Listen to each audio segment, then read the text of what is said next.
the track that takes no prisoners, but she'll give you one hell of a ride. Until then, ladies and gentlemen, it is round 5 of the Simrigs Sprint Series here from Mount Panorama in Bathurst. We got 80 minutes ahead of us with one mandatory stop, so a slight change to the rules, but drivers certainly are ready and willing to fight it out here. Hello everybody, my name is Nick A. Moen, and I want to welcome you to tonight's broadcast. Of course, as I said, from Mount Panorama Bathurst. And joining me in the booth, as always, is going to be Mr. Simon Bauer and Mr. Charles Phillips. Gentlemen, it's been a hot minute since I've seen you guys. How have you been? Been quite well, if I may say so myself. But how you doing, Simon? I have been doing wonderfully. My equipment isn't quite as well, because as I was getting ready, my microphone stand has literally just fallen apart. And I'm now holding my mic in my hands, so I'm a little more restricted in my, ability to watch different cars, but I'll power through it. I'll be here to lend my voice for you either way. I mean, we do have two hands. I'm sure you have both of them last I checked. Well, I need two hands to switch through the cars, that's the problem.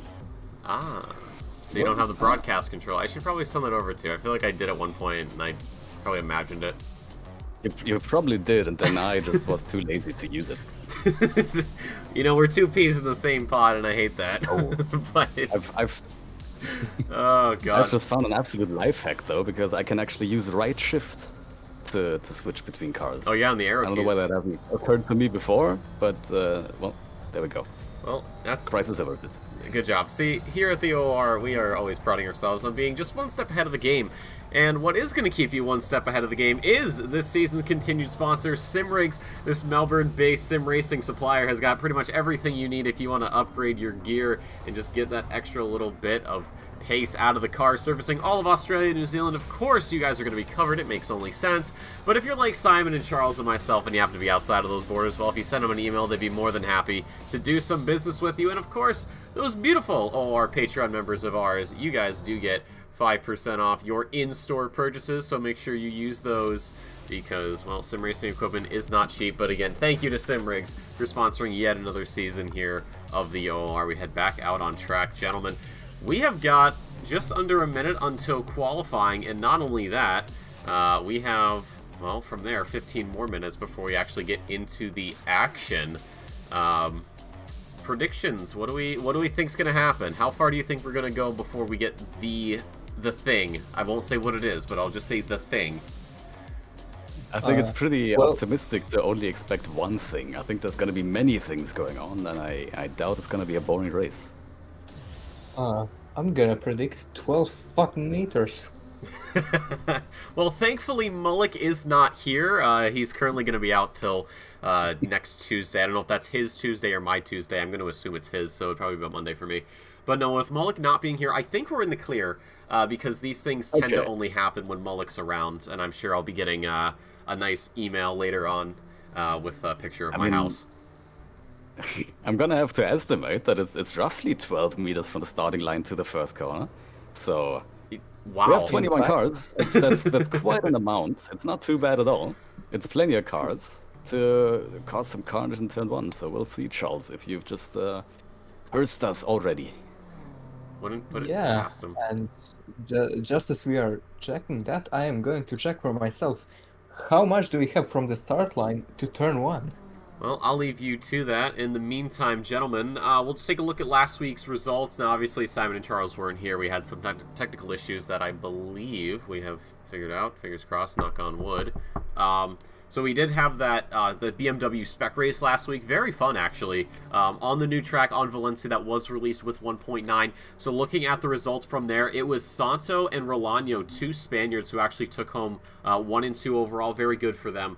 Definitely what you want to do as sort of the hometown heroes, we'll say. Both of them have it showed up here. 4th for Santo, 6th for Rolano, currently in free practice. And then Walker took home P3.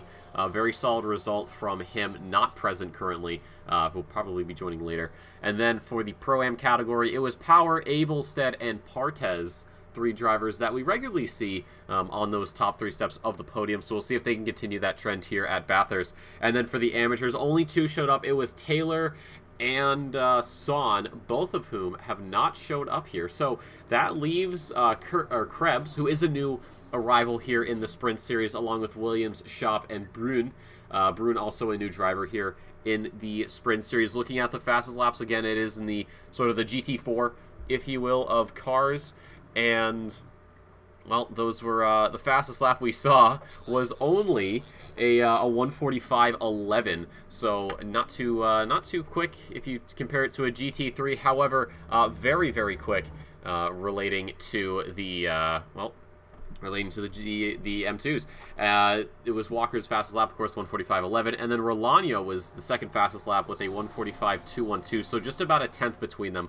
We'll see if that gap closes up here tonight. For standings, however, things are a little bit interesting. So overall, it is Moreno, the Frenchman, who is, I believe he marked attendance. I don't think he's here at the moment. No, he isn't. But Moreno is on top. Or no, he is here actually, sorry. The 922 Porsche.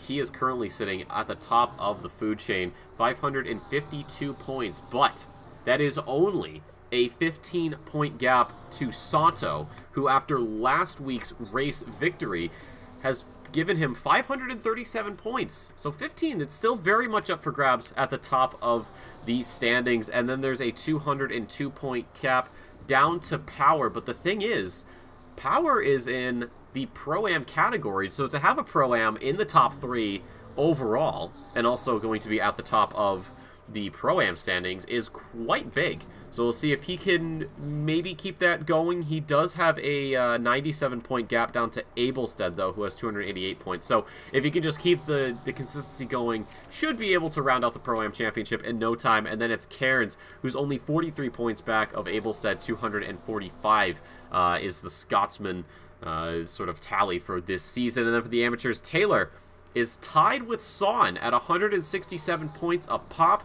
Again, Schaap has, who is here, is in P3 as well, so he's only 71 points back of Son, so 96 for the Dutchman. But both of those amateur drivers not here this evening, so this could be good news for Schaap if he can get a pretty good result. But into qualifying, we're going to ride on board here.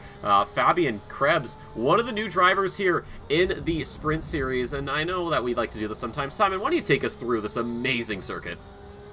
Oh, I was hoping you wouldn't forget, and here we go. We've already gone through turn 1, the ironically named Hell Corner, because it's probably the least dangerous corner on the track. Doesn't mean it's the least it's the least hard. It's a pretty hard corner. We're going up the mountain straight right now, going uphill only in 5th gear, even though it's a long straight. Going through Quarry, turn 2, very interesting corner. Late in the brakes, it's uphill and cambered, so you can carry a lot of speed through there.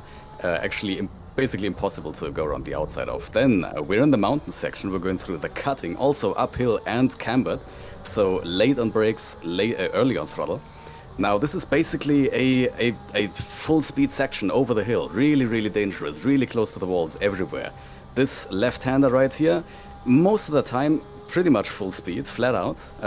This left-hander, McPhillamy Park, probably a tiny lift for most cars. Then we go through Skyline and down the hill. This is where most of these accidents happen. It's right, left, every corner being consistently slower than the last one. So you have to be really careful on the brake input. We just went through the dipper, the slowest one. Then we go down to the final corner that takes us through the hill section, which is the Forest's Elbow. Very slow corner, first or second gear. Exit is very, very important as we go out into the Conrad Straight, the main straight really, here at Bathurst. Really, really long straight. Basically the fastest straight in ACC overall, I believe. As you can see, we're already in 6th gear, already halfway down the straight. We go through the Conrad Kink, or the Conrad Kink, down into the Chase. A very, very nice overtaking opportunity, probably the best on the track. But you arrive at such a high speed that you really have to be careful and well, negotiate between the two cars. As we go down into the final corner, another one very similar to the first corner, to Helg's corner. Second gear, 9-degree left, and pretty quickly we arrive back at the start-finish line. It feels faster than it is. The lap here is over 2 minutes for most drivers, so it's a pretty long lap, and it goes by in such a blink, really. Yes, and it indeed is a very long lap. Around 5 or so kilometers, I think. Correct me if I'm wrong, but what I wanted to point out earlier, from the starting line, to turn 1, we have 160 meters, so it's 160 meters that these drivers will attempt to not crash their car for. So, one turn at a time, I guess. Yeah, that's a lot more than 12, but I guess if you're taking sort of the Olympic long jump level of a step, then yeah, it'd probably be about 12 meters. But that's not the case. Currently, though, it's Sanso on pole, the 2:01:33. Now, we did see just a little bit above a 2-minute in free practice, so drivers currently getting these cars warmed up, the tires, the brakes, getting the grip there, making sure they're all set and ready to go here, of course. For the next 80 minutes. Now, looking at the schedule before, you may have noticed that it said 80 minutes, no stop, but there was a change internally for the drivers that said, all right, you're doing 80 minutes. However, there is going to be a stop. You do have to stop at some point in this race, so that way, you can be good to go. And I'm sure there are some drivers that have had the chance to change up their strategy. I know that there were some probably who are saying, okay, I'm going to do this and this, I'm going to pit on this lap, but when you have that pit window, you say, all right, well, now I can maybe move my pit stop back a bit, or I can move it a bit forward, depending on what happens. So for these drivers, I mean, that's sort of at their own discretion, of course. We don't have the ins and outs of each driver's strategy. I don't know when we'll be seeing most pit stops. I mean, you could argue, the 40-minute mark, which would just sort of make sense because that's halfway. But we could be seeing some a little bit earlier, some even sooner. I doubt anybody's going to go for at least 60 minutes on the same set. Probably not 60 minutes. Go ahead. Yeah. Oh, yes. Yeah, I wanted to say, although 60 minutes might seem like a lot, I think on this track you can even last the tires up to 3 hours, so yeah, a lot of different strategies, certainly. I'm very interested what is going to play a part in this race. If it's going to be who collects the walls the least, or if it's going to be racing, or perhaps a strategy battle. Well, I think it's important. You can really kind of look at each sector of this track and say, okay, what is each section going to bring? You can say here, Sector 1 from Hell Corner right up to Quarry. It's going to be just pure racing. You're just going to be flat out all the way up. But once you enter the mountain, that's Sector 2. I think that's where we start seeing some of the wall collection. I think that's also a point in the circuit where we're going to be seeing teams backing off of fights and saying, all right, you know what? If I can't get them prior to the mountain, I'll just do it as we come down Conrads. Because like Simon said, it's so long. It takes forever to get to the end. By the time you even get to the breaking point, you could easily have a move done. You can get that slipstream if you're close enough. I'd be amazed if we saw drivers going side by side, especially up over through McPhillamy. We might see some late moves towards Skyline. I don't know if that's really going to work out, but that would be somewhere I think we could keep an eye on for this race in terms of overtaking. But yeah, I think again, depending on where you go on the circuit, it's either going to be racing or it's going to be wall collection. The only way to look at Skyline really is to look for incidents and for crashes. Unless one of the cars is massively off speed or has made a massive mistake in McPhillamy Park beforehand, there's not really an overtaking opportunity into Skyline unless you're absolutely suicidal. Really, the best overtaking opportunity is into the chase. And then basically the corners following the chase are a pretty good battling opportunity if you don't get the move done right away in the chase. But other than that, there's not many overtaking opportunities, surprisingly, at Mount Panorama. You would think there's an overtaking opportunity into Turn 2, into Quarry after the mountain straight. And yet the mountain straight, even though it's a relatively long straight, it's relatively slow compared to its length because it goes uphill. And then Quarry itself, like I said, it is a cambered corner.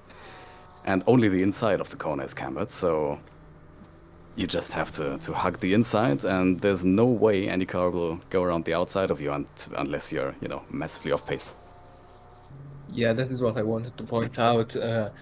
What I wanted to say is that there are only like 3, maybe 4 overtaking opportunities on this track, which are, of course, Hellsma Race and maybe Quarry and Chase, but it does depend how much of a risk are you willing to take, and do you even trust the driver that you are trying to overtake, because If the two drivers do not trust each other enough, and oh god, that's Ooh, Ryan Cuthbert. There it is. There's the walls that we were just talking about, especially here yeah. at the S's. Yeah, but as I said, if you do not trust, if the two drivers do not trust each other, it's going to end in a crash, and it's not going to be pretty for either parties involved. So I would say just the first, the last, and the penultimate corner are the only overtaking opportunities if you are not completely insane. Yeah, I think, I don't think it'll really be towards the tail end, maybe the last 15-20 minutes, where we actually see drivers getting a little bit more racy than they would be, say, at the start.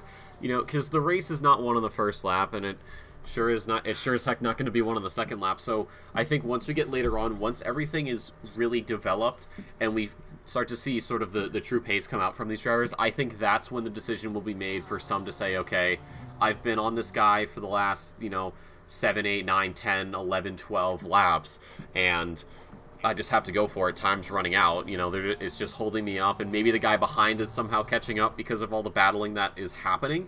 So, yeah, I think towards the tail end of the race is where we're going to be seeing a lot of those maybe desperate moves. I don't know. Oh, God. Yeah, no, especially up through this start of Sector 2 is really going to be tricky. And especially up over the top of the mountain through McPhillamy. I know, Simon, you talked earlier about the speed differential possibility at Skyline here, and you said, making a mistake at Phillamy. But the thing is, if you make a mistake at McPhillamy, you're not, well, there's Krebs going heavy into the wall.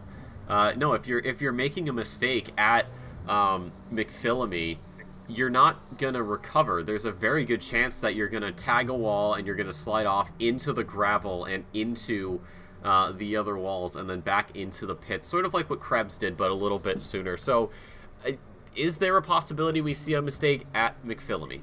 Yes. I will not count that out. I will never count that out. However, I don't think that it'll be a mistake that drivers can recover from, and that's sort of the big thing.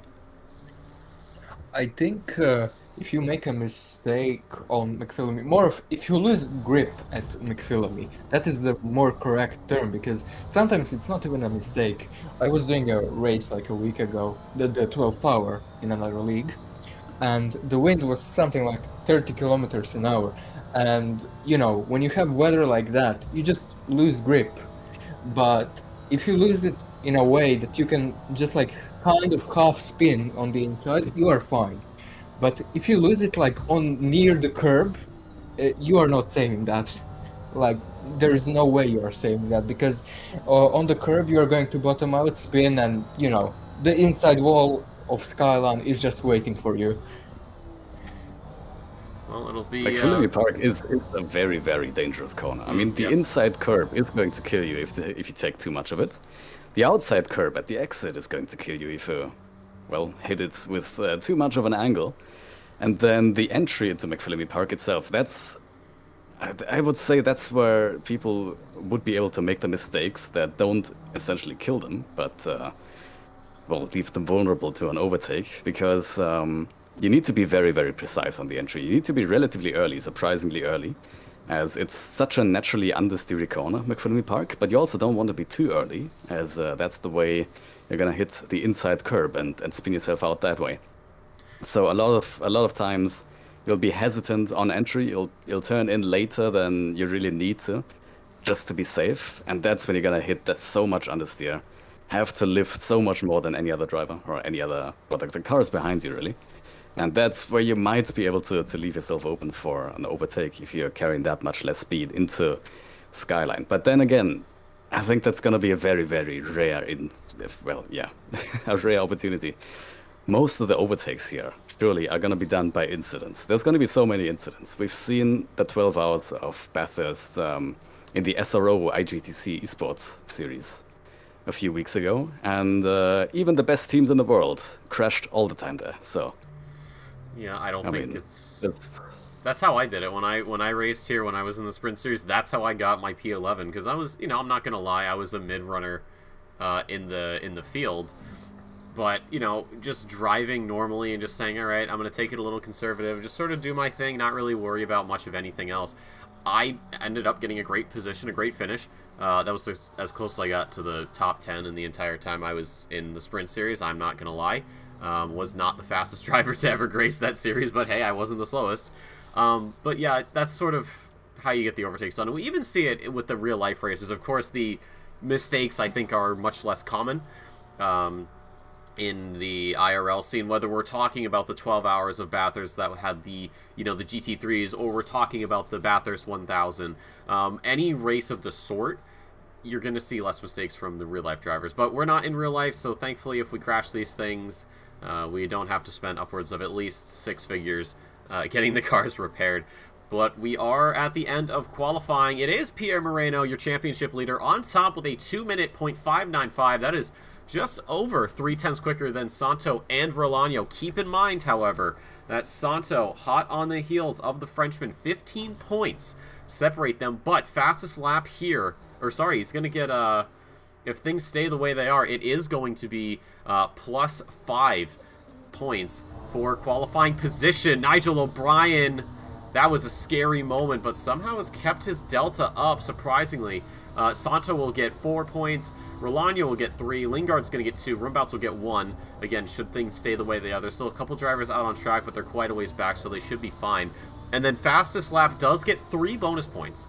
So whoever picks that up will have 3 extra dollar bucks thrown into their basket. And Nigel O'Brien, a touch at the Forest elbow. That is probably going to ruin the lap there. Not what you want as he heads down Conrad. He's just about even with the Delta, but I think that's going to be it. It's just this man here, Dean Power, who is sitting 9th position for Wiz Motorsport through Murray's Corner, and I don't think he's going to be able to improve. Does pick it up a little bit in the end, just an extra 10th, but it's not enough. He will be starting P9 on the grid, but ladies and gentlemen, Simon and Charles, I think you guys know exactly what's about to happen right here, right now. Enjoy it, Nick. Oh, you guys know I do all too much.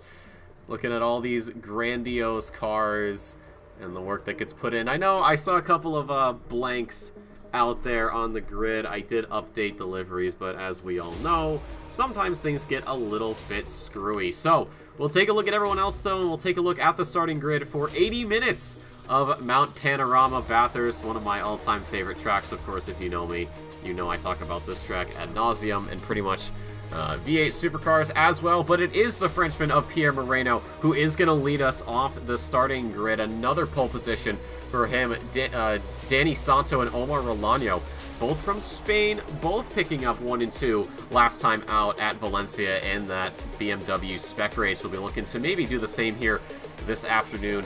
In 4th position, it's Jason Lingard, and Rumbouts with Krebs are on row number 3.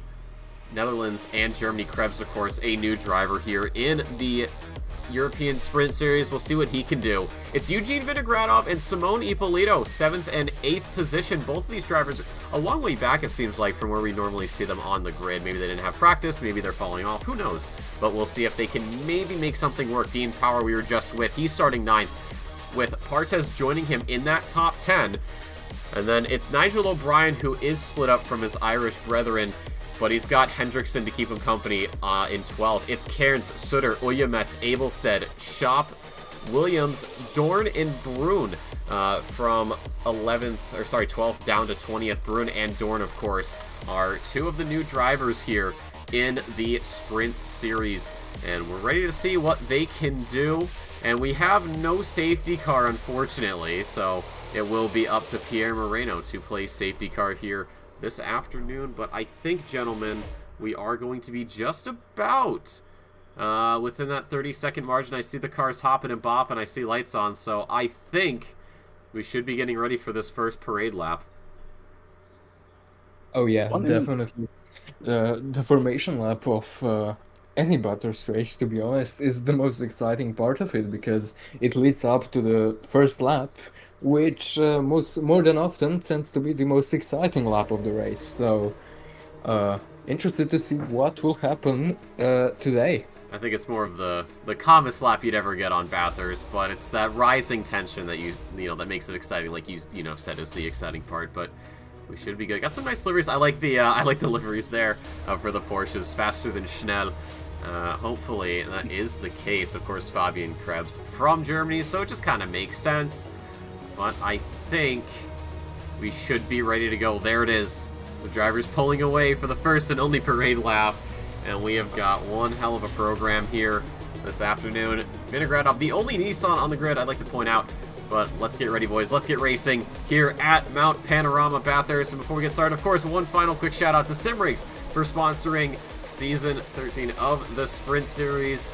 Already talked about them before. This is a home race for them, and they'll be more than happy to have some action on home soil. Not quite Melbourne, but it's close enough, you know?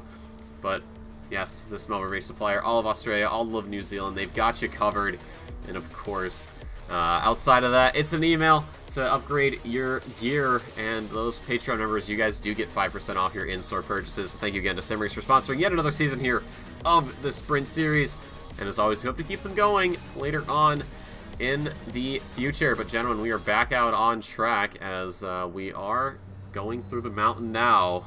I'm sure these drivers are probably having last-minute pep talks with themselves and saying, all right, we've got 80 minutes. Who can stay alive the longest? Absolutely. And to pick up on what you just said at the starting grid, Nick, it's definitely, this opening lap is definitely going to be the calmest lap the viewers are going to see. It's definitely not the calmest lap for the drivers. All of these drivers are going to be absolutely nervous. I mean, basically on any warm-up lap ever, you're gonna have to fight with the nerves, especially if you're scared of the track, especially if you're further towards the front. But Bathurst is the king of the tracks in that regard. It's such a long opening lap, first of all, or such a long warm-up lap. Over 2 minutes, the race laps themselves, then the warm-up lap is going to be that much longer. And you just don't know what to expect. Obviously, you can be as confident as you want in your skills. You can never be 100% sure that you're not going to make a tiny little mistake at some point. And it just takes those tiny little mistakes to completely ruin your race at Bathurst. So I'm sure that's what's going to be going through the drivers' heads right now. As soon as we're off, as soon as the lights go out and we're off, I think that's mostly going to go away, and then it's just survival mode for the first lap. I think it's survival mode from here to the end of the race, honestly. This isn't a track you get a chance to breathe, except here at the Conrad Straight, of course, but we're still bobbing and weaving, getting some heat in those tires, and also probably the brakes at some point as well. We should be lining up 2x2 here, and I think that is what we are going to do. Yes, we are. So, side by side, gentlemen, any final prayers before we get into this? I do not think so, but what is your bet for the winner of this race, Nick? Oh, well, I mean, you look at Moreno, he had that 3/10. He's been incredibly consistent this entire season. I wouldn't be surprised if he just walks away with this, although Santo and Rolano, two drivers we have seen really turn up in past weeks, could give the Frenchman a little bit of trouble there at the top. Lingard and Rumbouts as well are very familiar drivers. Krebs, I'm very interested to see how he does, especially being amateur rated, of course. That's sort of a preliminary rating for him, so we could possibly see some changes there later down the line. And then from Vinogradov being higher up than he normally is, we could be seeing the Russian go for something big. But ladies and gentlemen, we're here at the start-finish line. We cross over. We wait for the green lights to go on as we slowly trundle down towards Hell Corner. It's green, and it's a huge gap for Moreno. I think there might have been some out-of-position shenanigans there, but down into turn number one, the two Ferraris of Santo and Rolano make it through quite swimmingly. There's Vinogradov already on the backside of Krebs as we head up Mountain Straight. We're going to ride on board here with Krebs. He's going to give us a nice little view of this 4-pack going on. It's the 44 of Lingard. There's Rumbouts, Rolano, and Santo. Moreno is already gone, but I'm wondering maybe, quite possibly, if there was some issues there at the start. You can see all these cars trying to get through turn number 2 quite cleanly, and that they do. But they are going to have to separate and go single file here as we head up the mountain, going side by side, especially at the start of the race when everything is under temperature is not a good idea. But it has gone quite well for pretty much everybody there. You can see one of the Ferraris, I believe that's Lingard, or sorry, that might be Santo, who was all over the back of the Lamborghini of Lingard. Yes, it is. Oh, it's Rumbouts, actually, my apologies. But it's been an amazing start for everybody, and Victor Bruin as well. A little slow off the start, but that's okay. Just trying to get his bearings. He's still got 80 minutes to go. But Pierre Moreno, 2 seconds already. I don't know, but it's been a great start overall for pretty much this entire field. Yeah, and that first corner absolutely didn't go swimmingly for Relano and Santo. There definitely was some contact there. I'm sure I saw Relano a little bit sideways, actually, going just through the middle of turn 1, and yet he was able to keep it straight, keep the car in one piece. Obviously lost quite a bit of time. That is why we're seeing such a big gap between Moreno and Relano right now. But car is in one piece, car is safe, and we've actually, believe it or not, we've made it through the first mountain section without a major death. Well, there's the first. Yeah, that is about what I was about to point out. Oh my god! Oh no! And No! oh No! my No! goodness. No! Oh no! Rumbouts and Rumbouts. Lingard to come together there. Oh, and there's been a second one right behind them. Oh, there has. All right, let's roll this one back. We'll see what happens here as we head down the mountain. Rumbouts all over Lingard, and he tries to go for movement. Oh, I think the door just got closed there. I don't know what happened, and then this is Abel said, really sending it down the inside of Cairns. Just a side slapper for both of those guys. So we almost got through a whole lap. I don't think anyone's in the pits. Lingard is still stranded there in the gravel. That has gotta hurt. It looked like he just closed the door, honestly, but I don't know. It was massive. I agree, but let's leave the stewarding to the stewards because they obviously know what they are doing, and we see a switch of positions between two teammates here. Santo I and don't know what Rolano. that's about. I don't know, but these two drivers, I mean, perhaps it's been recognized that Santo is quicker. I'm sure the Ferrari engineers were on the radio. Santo is faster than you, please confirm. And Rolano did. But that is a smart tactic to use, especially here at Bathurst, is to say, you know what?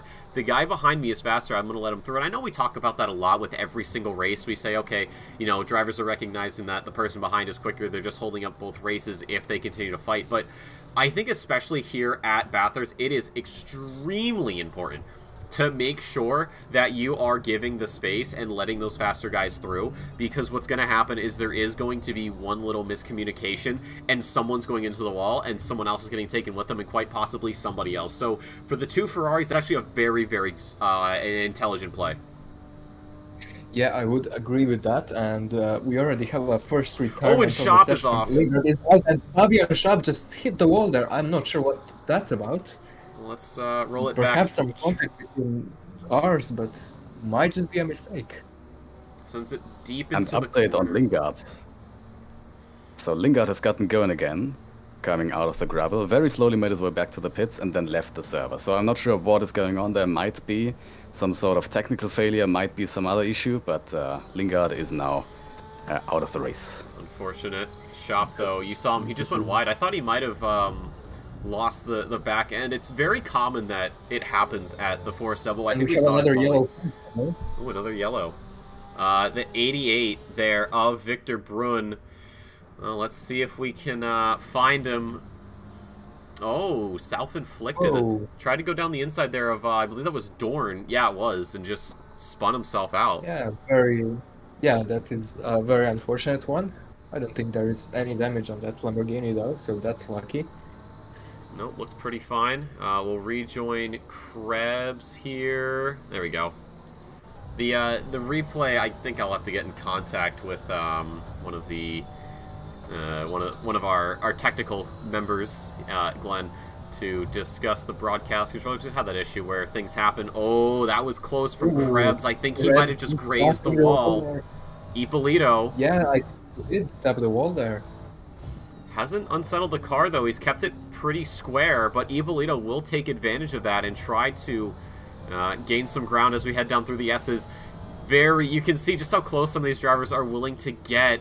And as we head through Forest Elbow, does Ippolito have a run? I'm sure he does. The Porsche is a famously, well, slow car compared to others on the straights. The Ferrari is a famously fast one on the straights. Ippolito, it doesn't look like he's making the most of this slipstream right now, but... oh, there we go. We do see another kind of slipstream, though, even though the Porsche is one of the slower ones. Power actually going side by side with Vinogradov. They both safely managed to go through the kink before the chase. We try for a little switchback with Power on Vinogradov, but Vinogradov manages to stay in front. And it might not be done. We might see something into the final corner here, but Power decides to stay safe and stay back for now. Power, that was very, very daunting through the kink. I don't know how they managed to keep that one squared away, but that they did. We do have a yellow from Cairns, another driver at the chase. What is happening? I don't know if he hit something. He's coming from a long way back. He does make contact with the Ferrari. I believe that was Partez, who has gone into the pits actually.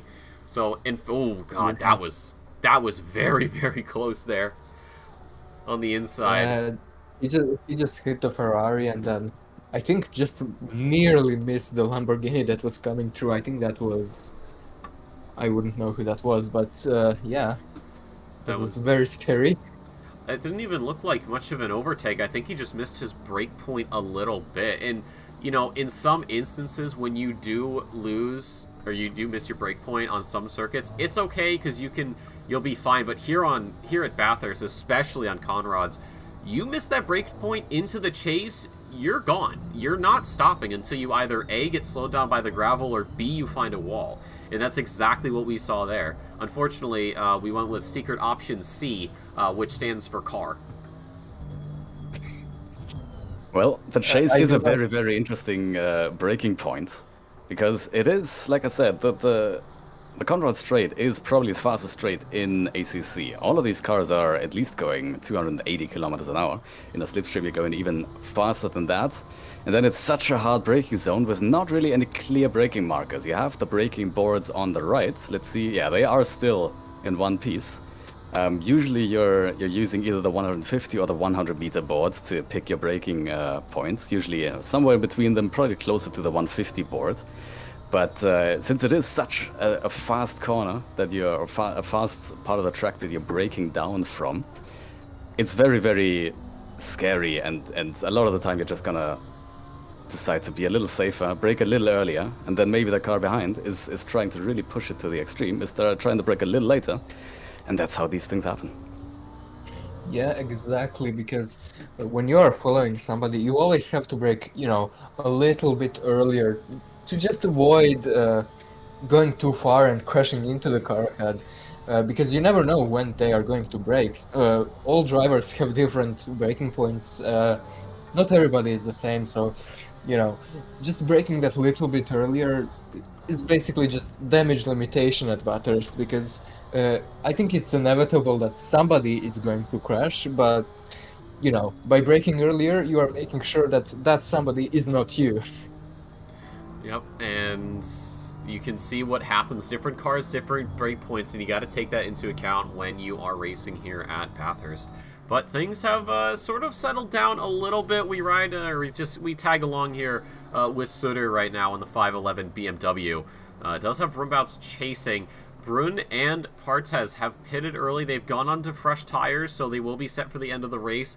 We'll see how that works out for them. I know, Charles, you did talk about being able to do 3 hours on a single set of tires. I don't know if I would do that myself, but maybe these drivers know something we don't. But as we head through Forest Elbow, it looks like Sutter might have gotten a little bit wonky. So we will give Rumbouts a bit of screen time here as we ride on the dashboard. He is in the slipstream, but pulls out of it. I think Sutter is going to just surrender this position. He's not going to fight it. He knows that Rumbouts has the pace. Yep, there it is. That's the communication that drivers have. They are in a Discord server together so that they can call out numbers, but they can also just make requests to let someone faster through, and that's exactly what has happened. So for Rumbouts, an easy top 10 position, and he's going to try to convert that a little bit higher. We rejoin Vinogradov and Power. The battle for P6 has continued on several more laps. It has not let up. Power thinking about a move into Hell Corner, but backs out of it, wondering if he can close that gap up towards the end of Sector 2. And just further up the road, we have Krebs and Ippolito. These two guys keeping each other company. Look at the launch that Ippolito has, almost like warp drive up into turn number 2, but oh, he misses breakpoint a little bit, gets on the dirty side of the track. I don't think he missed his braking point. He just, you know, when you're turning, you're trying to not brake when you're turning, and then you have to brake a little less. So it might have seemed like he missed it, but he didn't really. He just had to brake a little bit more after he got back on the line. Yep, and he had a lot more speed. Vinogradov, there's the touch at the top of the mountain. Indeed, Power somehow slips through that one. Same with O'Brien. They'll both go past the Russian. 6th and 7th position for them. Vinogradov just a little bit loose out of the corner. Let's go on board and see what happened there. Oh, it's a little too far back, I think. But under the tree, I think the back end of the car might have just stepped out a little bit. I hate to say it, but that was a matter of time. You could see Vinogradov was pushing to the extreme over the hill. That car, that Nissan, really doesn't want to go that fast over the hill. And Vinogradov was giving it everything. All the laps beforehand, trying to stay in front of Power. He was so squirrely over the hill, all those fast corners. And then this time, it actually happened that he went into the wall. You can see some pretty big damage on that Nissan. It is still going. It does still seem drivable, but I would expect him to only stay out for at most a few more minutes, or maybe just go into the pits right away and take his mandatory pit stop, and then hopefully try to go to the end. But he does stay out. There we go. Yeah, I would agree with that. And, well, I think that was a prime example of what in racing we call overdriving the car, because the car just couldn't go, couldn't handle the forces that it was being put through, and then it just gave up and, you know, went into a wall. So that is very unfortunate, but it happens. Yep, and I think the big thing there, though, is Vinogradov was very lucky to not collect Power and O'Brien and probably Hendrickson as well and all of that. The fact that on such a narrow part of the circuit, he was able to get away with what is comparatively minimal damage is a godsend, because it's very easy to pick up every single other person in the field should you make a mistake, especially here up over the top of the mountain. It's a blind left, so if he spun out and say Hendrickson wasn't expecting it, that would have been it. That would have been quite possibly a virtual safety car. So that is the, I guess, the silver lining here of the current situation. Yeah, it doesn't even have to be going into another car. I gotta say, Vinogradov did very, very well to keep his car in a straight line after that big impact. It's a very easy thing to just overcorrect after something like that, and then go spinning around into the opposite side of the wall, and then suddenly you see yourself sitting the wrong way around on top of the mountain, which is not a situation you want to be in. No, never. 15 seconds, though, given over to Rumbouts for a collision on lap 1, and also Abelstead with 15. I'm going to assume for the same thing, it hasn't gone through the race control bot just yet, but here's Mads Hendrickson going down the inside at the cutting, or sorry, at the cutting, yeah, no, at the kink, I'm sorry, but the thing is, that is just let Rumbouts through. There was a big launch there for the McLaren, but was not on the proper line, had to just brake a little bit more to make the corner. That gave Rumbouts as much room as he needed to just slip down the inside through the door, and there was nothing that could have been done. Vinogradov holds on to 8th position, but for how long does that hold? You look at the damage there on the Nissan on pretty much every single side of the poor manufacturer, and you can see that it is really hurting the effectiveness up the mountain straight. I know it's a Ferrari, I know it had a bit of a slipstream and a straight line, but you can't help but feel bad, because you know for a fact These two guys are going side by side into turn number 2 somehow. There's a little bit of contact, but they both make it through in one piece. That pulls Hendrickson in closer, but immediately has to back out. That was, that got a little bit too close for comfort. Indeed, indeed it has gotten a bit too close for comfort, because this is very close racing for this track, because walls are everywhere and any move you do is a risk taken. So just very impressive that they made it work so far. 15 seconds for Bruin, but yeah, that was incredible. That's not easy to do by any means. I know it's only turn 2, but being able to go side by side through what is probably the widest part of the narrow sections on this track is still a feat in and of itself.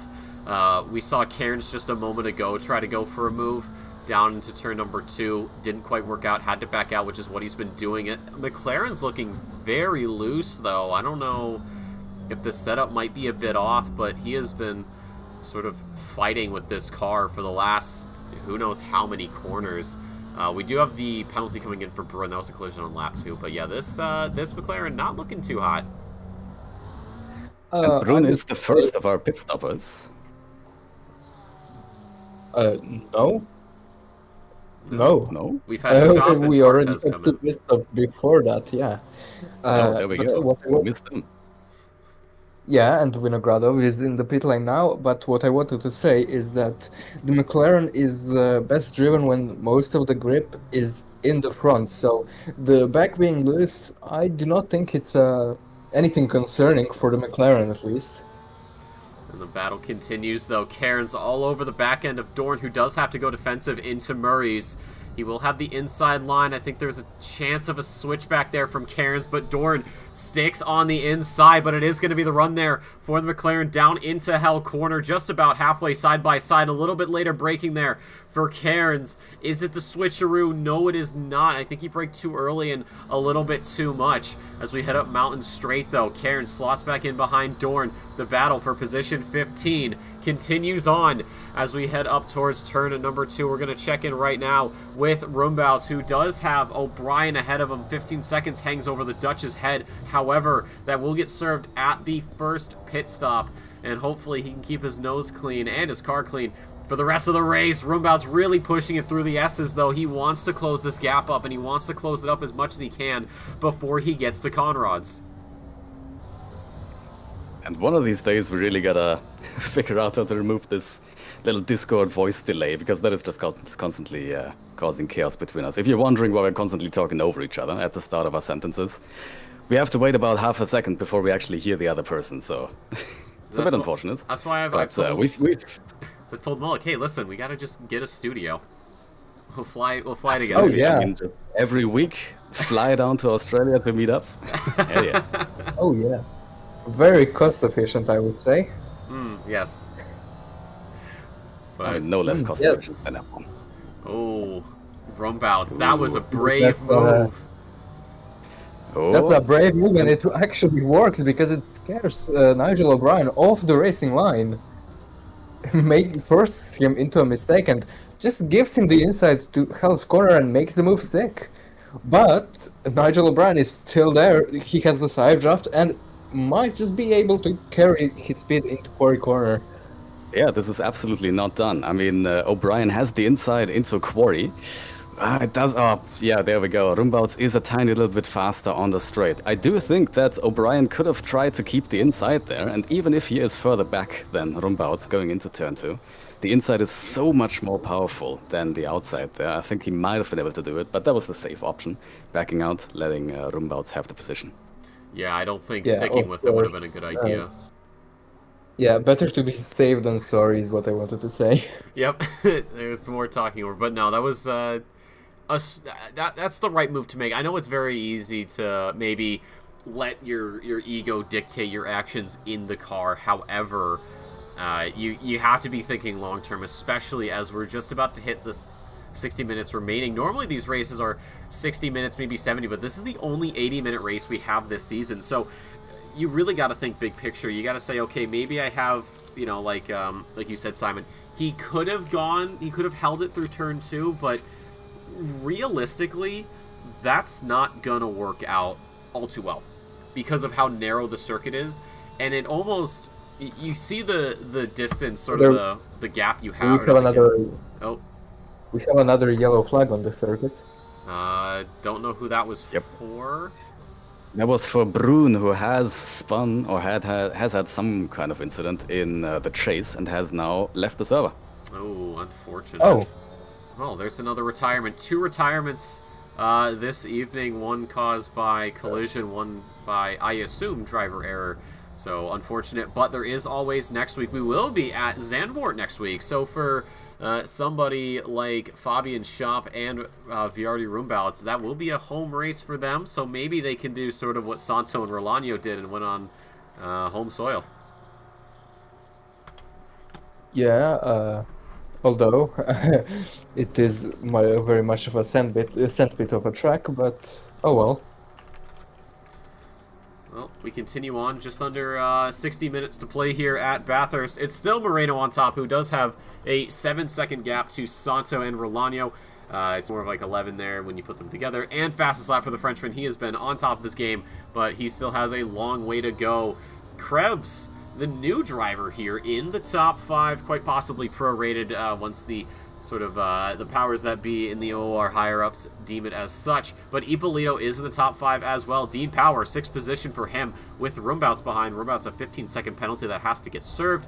We're on board here with O'Brien looking out the back towards Hendrickson as we head towards Skyline down into the S's. You can see just how much speed they're carrying to that point. 8 and 9 for them. And then Sutter from Switzerland, and there's the slide. The back end stepping out from Hendrickson.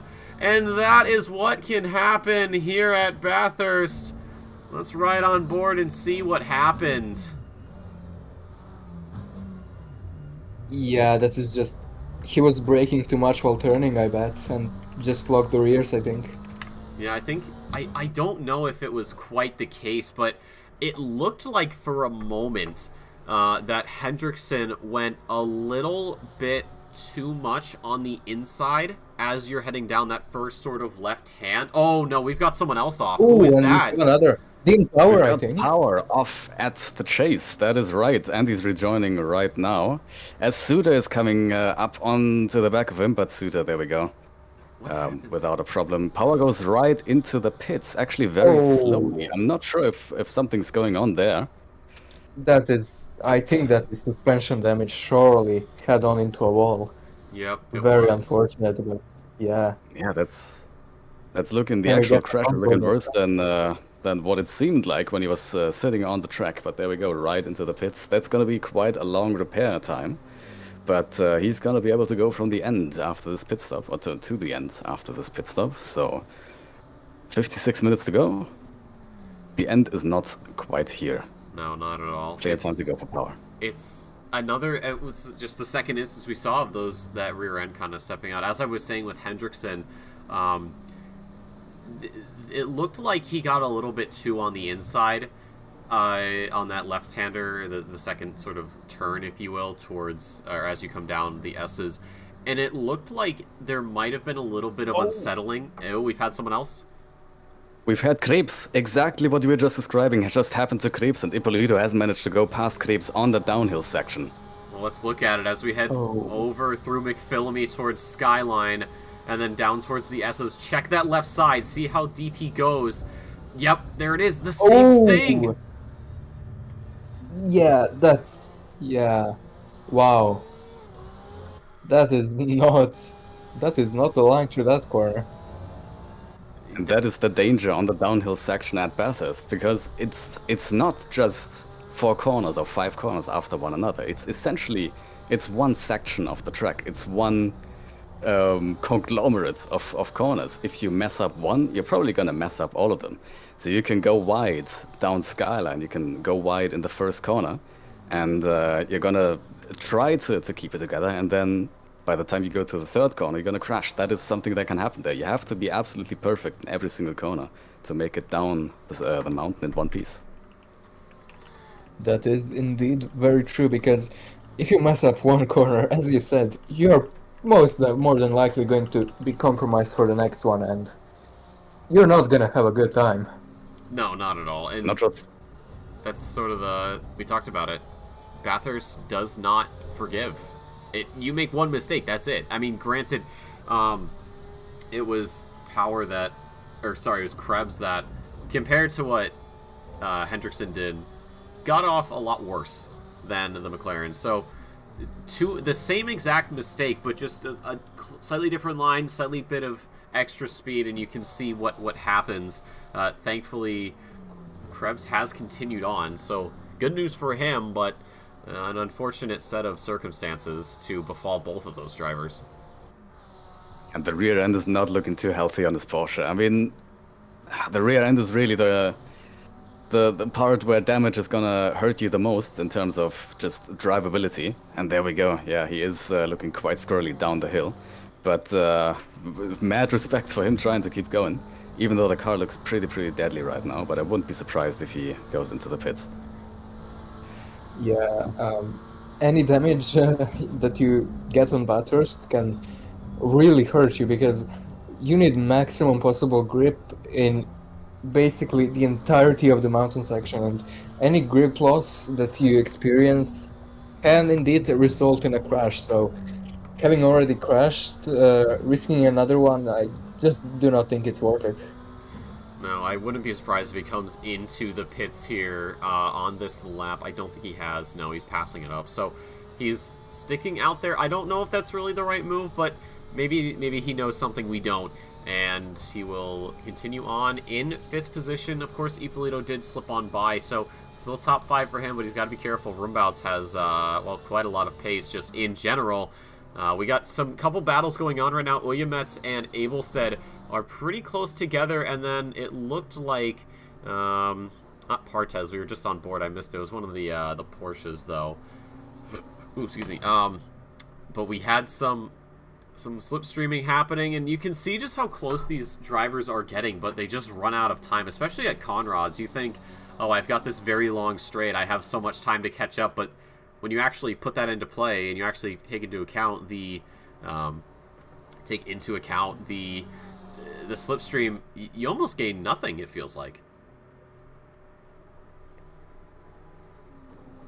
Yeah, you gain very little, because the drivers just are not confident that they can pass it like the right end of the straight, because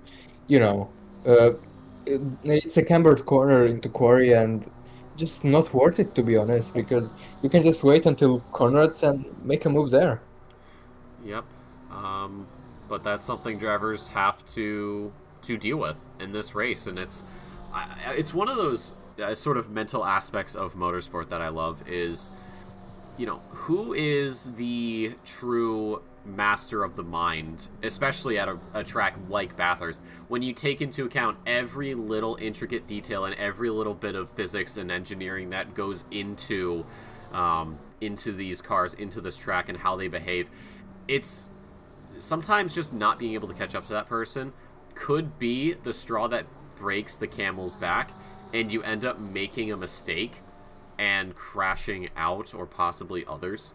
Obviously, right now, it's not really a huge problem for Uyamets, because the driver behind is the 866 of Dean Power, which also brings up sort of a good segue, coincidentally, is blue flags at Bathurst. I know in most circuits you can do it sort of whenever. Dean Power sending it way too hard into the chase. That is the second time I've done that. Yeah, it is. But anyways, with the blue flags, there's Abelstead into the pits. Blue flags at Bathurst is a little bit trickier than usual. If you get a blue flag in Sector 1 or 3, it's no problem. But if you get it in 2, you're going to be sitting behind that guy for a long time. Yeah, if there is a big pace difference between the blue flagged car and the one coming up onto the back, that is a very, very tough situation. If you're the car in the back that sees, oh man, I'm coming up onto a blue flagged car on the mountain, I'm definitely not going to be able to pass here. You're going to be scared for your life, because not only are you sure to lose some time being stuck behind a slower car on the mountain, it is also very, very dangerous, because obviously the car in front, going so much slower, is going to require the faster car behind to drive very, very differently. The way to stay safe at Bathurst is to find the rhythm and then stay in the rhythm until the end and not be kicked out of it by anything. Once you get a blue flagged car ahead of you on the mountain, you are immediately taken out of your rhythm. You're forced to go out of your rhythm and adapt to what the car in front is doing, and that can very, very easily just catch you off guard and force you into a situation that otherwise you wouldn't be in. Braking earlier, lifting at points where you usually wouldn't lift, and then that is very quickly gonna turn into a problem. Yes, and what I wanted to mention was actually by the rules, if you receive as a car that is getting blue flagged, if you receive a blue flag going after turn 2, you are not required to let them through until converts. So usually by the rules, you have 4 corners to let the lapping car go, but here the 4 corners is the entirety of the mountain section. Yeah, there just is no space. You could Oh, argue Hendrickson. that. Sorry, Oh. Oh man, we What just happened caught there? that. Hendrickson, I don't know if there was someone nearby him, but Hendrickson, there he is. Oh, I just caught it. So it looked like I don't know if he got wide there at the, oh god. Oh, Son, you've got so much damage. We just missed it. I apologize. I don't know if he got onto the grass there at the final corner or if it was something else. But he put it straight into the wall and then backed into another one. Oh, it's just not no turning. steering. He's got it cranked all the way to one side, and the thing just doesn't want to move. That'll give Oyemets a position. And that's probably the worst place for Hendrickson to spin out, because now he's got to do this whole lap with that damage. That's going to take a long time in the pit lane. Yeah, he's just ping-ponging off of everything. This is not what you want. And yeah, this is generally. going, this is going to cause issues for the cars behind, because Hendrickson here cannot turn. No. And I think he might just pull over and yeah. That is very unfortunate, but no way he could have brought that car back to the garage in one piece. No, not at all. It's almost impossible, and that's it. That he's going to retire the car. So Hendrickson, the third driver to step out here, and that's what happens. Any damage at all is going to throw you off. Simon, you talked about rhythm, and damage definitely affects that. Absolutely. I mean, as soon as you've caught damage, as soon as your car feels different than it does before, you're basically going back into survival mode. You're in survival mode on the first lap, where you don't know what the cars around you are going to do when you are not quite in the groove just yet and don't know how your car is going to react. As soon as something's happened to your car, maybe you're back out of the pits with fresh tires, you're carrying more fuel, or obviously you're carrying damage, the car is going to feel very, very different over the mountain, especially through those fast corners. So you have to start it slow. Oh, and Vinogradov just stabs the wall again and loses his grip through McPhillamy. That was very scary. Yeah, that car just does not look like it wants to go through those fast corners over the hill. You can see him getting squirrely every time he goes over the hill. And it's very impressive that he's keeping the car in one piece right now. Obviously, he hasn't been able to keep it in one piece for the entire race. But that car just looks deadly over the hill. Yeah, it just looks like a death trap, honestly. And he's already had his pit stop, so if he gets any extra damage, he's going to be there for a long time. And the last thing you want to do is have to go into the pit lane a second time after you've already served your first pit stop. So I know I think it was either you, Simon, or it was you, Charles. I can't remember. My memory sometimes doesn't work.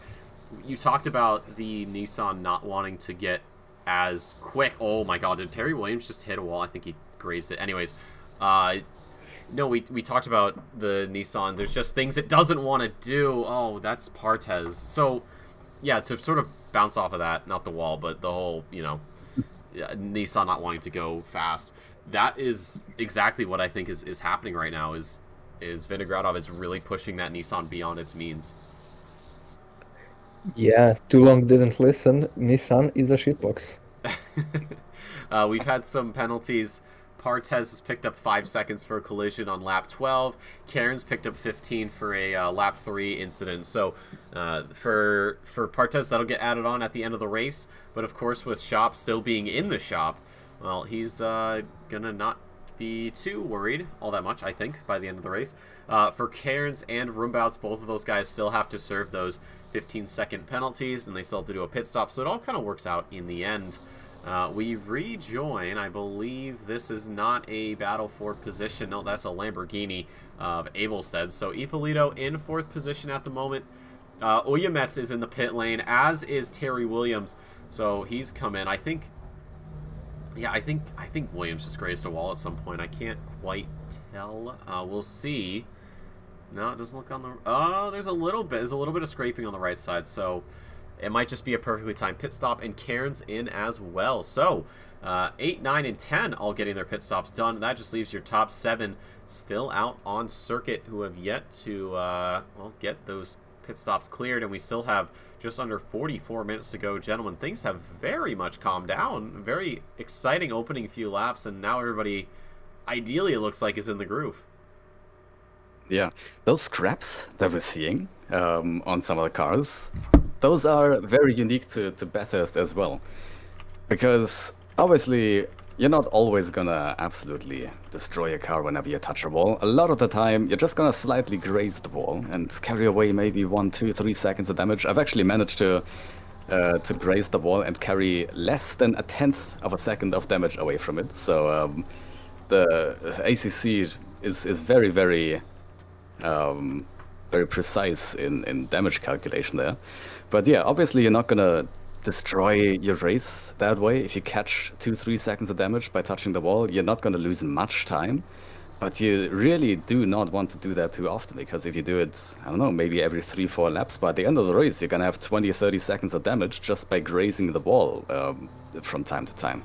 That is something that really factors into Bathurst, unlike at basically any other track. Yep. Yes, that is absolutely correct. And well, sometimes you can graze the wall and just not get any damage because, yeah, magic, I guess. But you don't want to do that very often because. Krebs. Oh, Jesus Christ! There we go. That is exactly what I was talking about. Being careful, being in survival mode after the pit stop. You have fresh tires, you have a different fuel load. Your car is gonna feel so much different than it did before the pit stop. So you really have to start slowly, start carefully.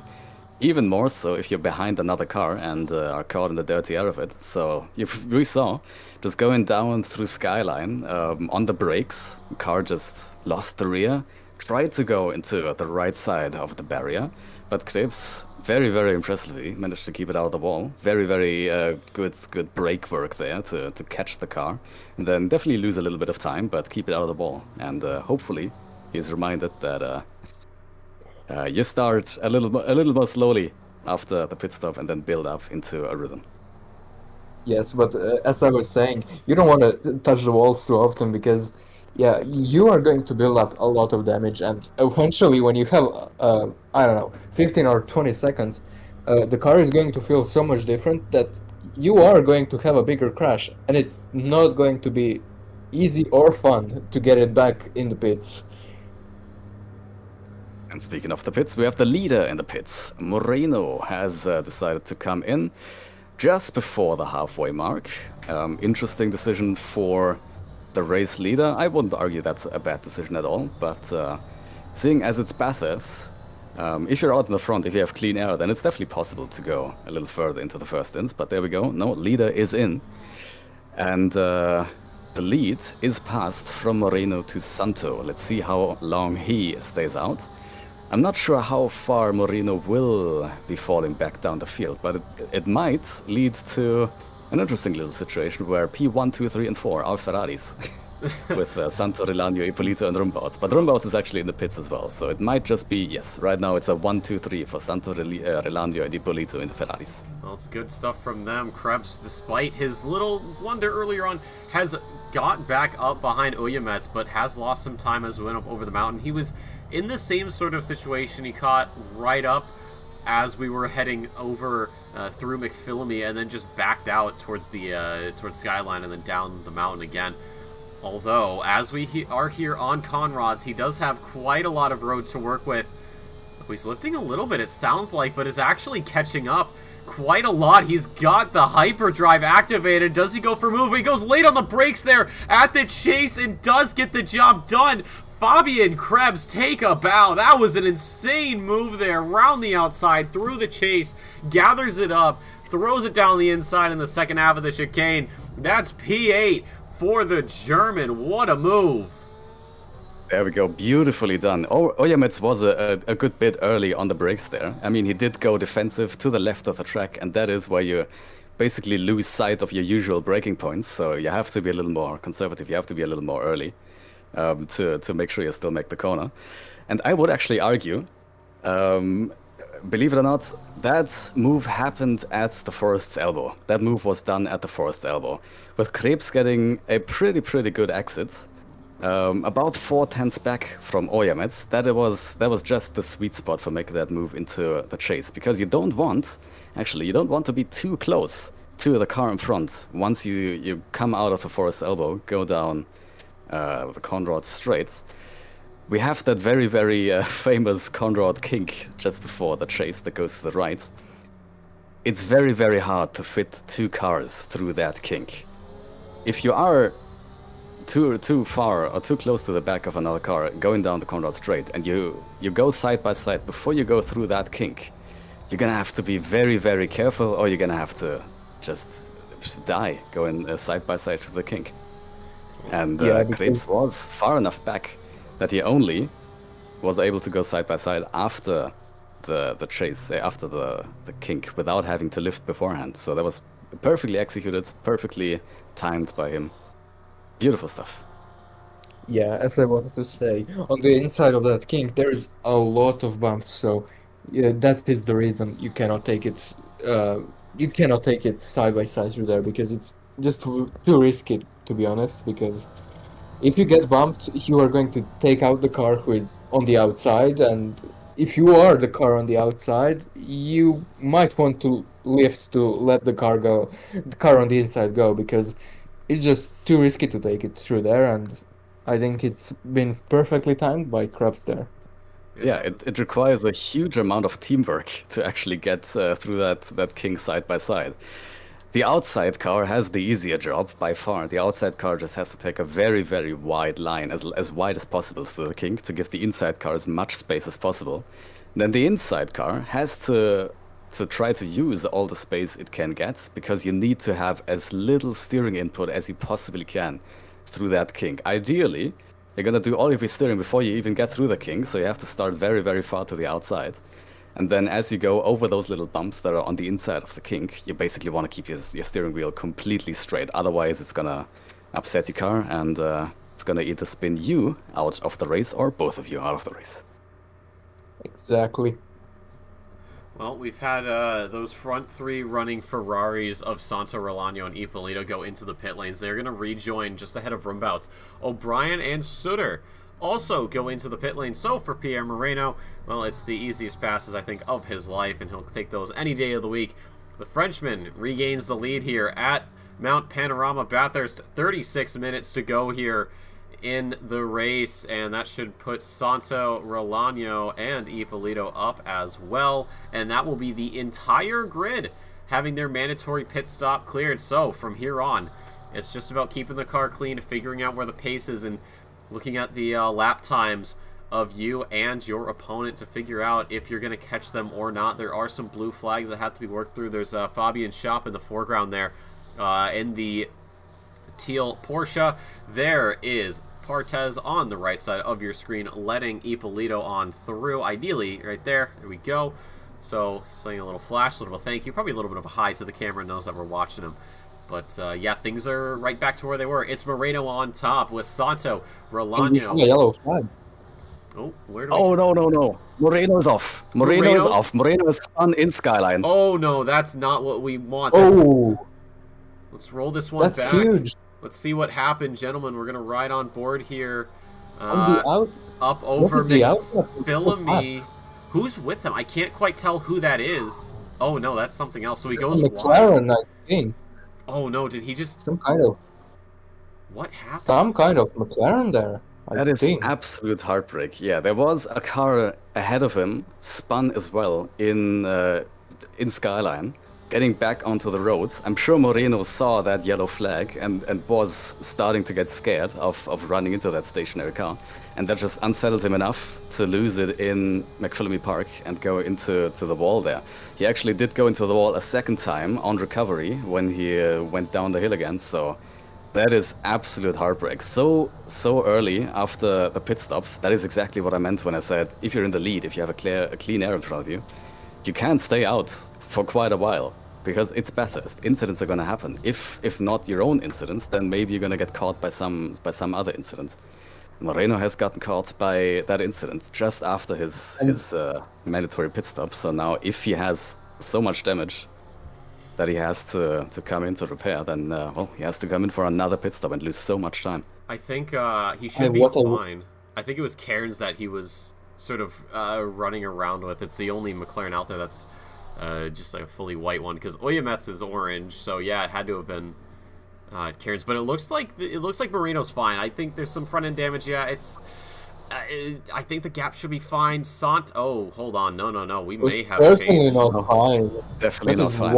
1.1 seconds because, yeah, very close. And what I wanted to point out, Simone Ippolito seems to have a lot of front-end damage from something. I do not know from what. I don't know either, but for Santo, this is very good news because he only has...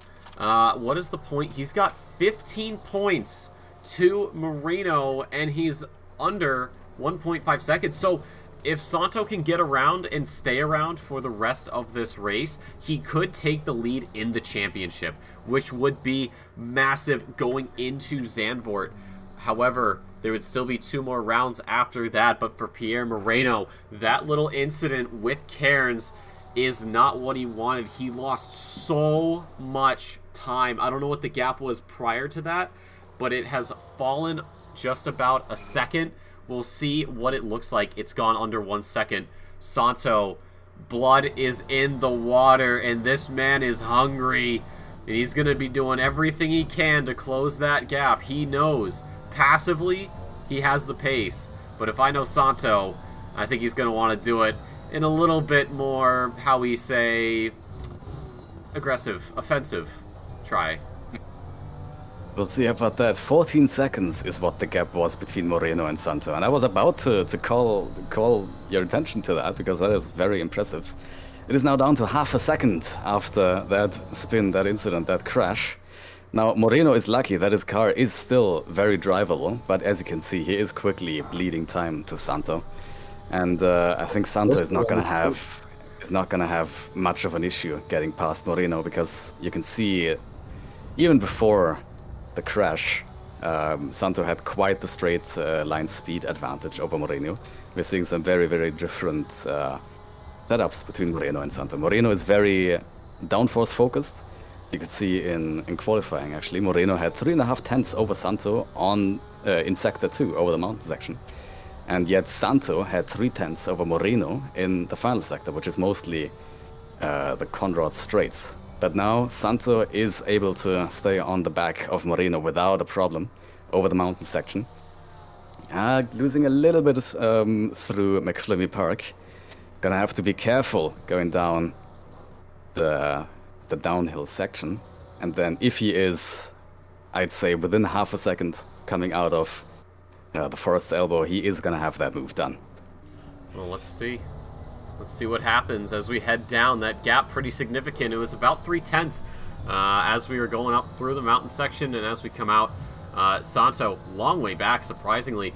Although that slipstream should be taking effect a little bit, of course, but the beauty of the slipstream is that it's a snowball, and despite it not really snowing here at Mount Panorama, Santo is really gunning for that position into the chase. It was Moreno that went defensive on the inside. On that left side, that's where Santo wanted to go, but the door closed. He had to back out, and for right now, the Spaniard sits again in second place, both on track and in the championship, but he wants to have a reversal of fortune here as we go through Murray's, as we head on to lap 24 here at Bathurst. We have the hell corner here. Let's see. Let's look at the exit. What does Santo have compared to Moreno? It looks to be a little bit better there for the Ferrari. With this extra slipstream, it could be an extra boost. I don't know if he's going to be close enough to make a move as we go into the quarry, but it is certainly possible. Look at the launch he's getting, but Moreno's going to make him work for it around the outside, and it's just held on a little bit longer. Yeah, if Moreno holds the inside into quarry, then he is going to keep that position every time. The really, really tough part is the Conrad's straights. Now, we have seen Moreno was a little bit faster down the hill than Santo. I'm sure that's partially due to his, well, still superior downforce focused setup. A little bit through Santo just not being quite as comfortable probably in the dirty air of Moreno. And actually right now the gap is back up to half a second. So if Moreno gets a smooth downhill section and keeps that gap pretty much, then I'm sure Moreno is going to be safe once again on the Conrad Straight. But this opens up a really, really exciting fight. Because the fight really is not on the Conrad Straight itself. The fight is down the hill between these two drivers that are just trying to, well, Moreno is trying to get as far away as possible from Santo by the time we get out of the forest elbow, and Santo is trying to stay as close as possible by the time we get out of the forest elbow. And we saw Moreno had a beautiful run through the forest elbow. Santo absolutely didn't, went very wide, so the gap went up to 9/10. But I'm sure it's not gonna stay like that for long. I'm sure as we go into quarry by the next lap, Santo is gonna be straight on the back of Moreno once again, and the whole game is gonna start from the top. Yep, and Santo clearly is faster. Apparently, has a 10 kilometers per hour speed advantage on the straights, but does not seem to be able to just get close enough in the corners to be able to utilize it by the end of the straight, because Moreno is just defending so well. And well, a little bit less than 30 minutes to go, and it's going to be close. Yep, and he's... Yeah, it's important to mention Moreno's defense is really not actual physical defending on the straights, except maybe going into a quarry, where defending the inside is basically a sure way of keeping the position. Moreno's defense is really coming in when he's going down the hill. He has to be absolutely on top of it to increase the gap to Santo, and make sure he is at least half a second away from Santo by the time we get out of the forest elbow. Otherwise, Santo surely is going to be able to catch him on the Conrad Straight. Yep, and I think the Porsche just a little bit more maneuverability compared to the Ferrari down the S's especially, and like you said, guys, with that more downforce heavy setup is a godsend, it looks like, for the Porsche. But here's the thing, you gotta defend for almost another half an hour, and that's a lot to ask for some of these drivers. But for Pierre Moreno, I don't know if that'll be a tall order for him to fill. But we go on to Conrad's. We do have some lap traffic up ahead. We'll see if that plays a part in this. Santo sits behind. Under the banner we go. A little bit of a weave there, and that does not do much of anything other than give Santo a little bit more room to work with and a bit more time to catch up. Here we go. Looks to the right for the kink. They make it through quite neatly. Into the chase we go, side by side for both of them. Ferrari, Porsche, there's a touch 1 and almost a touch 2 for them, but they make it through quite cleanly. Moreno, he knows that the end might be nigh, but the problem is he does not want fate to take control of this race. Stays ahead of Santo, but look at how close the Spaniard is right now. Looks for a move into Hell Corner, backs out of it. Is gonna sit behind. Is this where we see the move finally materialize, or will Moreno hold it again up into the mountain? An immediate right side planting of the flag here for the 922. Ooh, this is going to be a lot of action we see here. I mean, 25 minutes seems like a long time, but it's absolutely not impossible for Marino to keep this position. All he has to do is be perfect down the hill every single lap, which is quite a lot to ask. But we've seen 3 times now it's been possible, and on the last lap he wasn't even perfect. He had a tiny little bit of a touch in the wall on the inside in the forest elbow, which slowed him down a tiny bit. Naturally, we've seen that the Porsche is quite a bit better on the exit of the forest elbow compared to the Ferrari, so he has a natural advantage there, does Moreno. So as long as he keeps it clean down the hill and keeps it clean through the forest elbow, I'm thinking he has a very, very good chance of keeping this position, despite the Ferrari's much, much superior straight line speed. And now, as we come up to the back of Abelstedt, we do hope for both of them that Abelstedt does not hold them up on the next mountain straight, or at the next mountain section. Although, there we go, Moreno is actually Santo is closer than he has ever been to Moreno coming out of the forest elbow. 4 tenths, down to only 2 tenths now. There we go, we might even see a move before the kink. Oh, we do go side by side with the kink. Very, very impressive stuff by Santo to keep the car in one piece through the kink. And Moreno holds it around the outside of the chase with a slide. That is what I came here for. That is what we're going to see. Moreno does not want to give up this position. It was the move done for Santo, but Moreno keeps his heels dug in, and the one time being stubborn is going to work out beautifully. There's Abelstedt letting both of them through. Santo down the inside into Hell Corner. That pushes Moreno off his line. He's on the grass not once but twice. And Santo takes the lead here at Bathurst. 23.5 minutes to go here in this 80-minute contest. But you can see the slipstream does keep Moreno in it. Now, how does he play this one? How does he work with the cards he's been dealt? How does he gather it up through the mountain, down the S's? Like you said, Simon, the Porsche, far more advantages than the Italian manufacturer as we head down through the S's. But when you get held up like that, it's going to cause problems. And what's also going to possibly cause problems, I don't know how well you guys can see it though in the background, Rolano in the sky blue Ferrari is going to be joining the fray here in just a few moments, it feels like. Right now, Santo running away with it, doesn't have the same damage that his competitor has. There is Rolano in the shot. He's very much looking to gain a position. This would absolutely shake up the standings quite a lot. And look at this already. Santo losing his advantage as Moreno was all over him down the hill. I expect that Santo is going to keep this position unless he makes a massive, massive mistake. Because, like we said, the chase is by far the best overtaking opportunity on this race, on this track.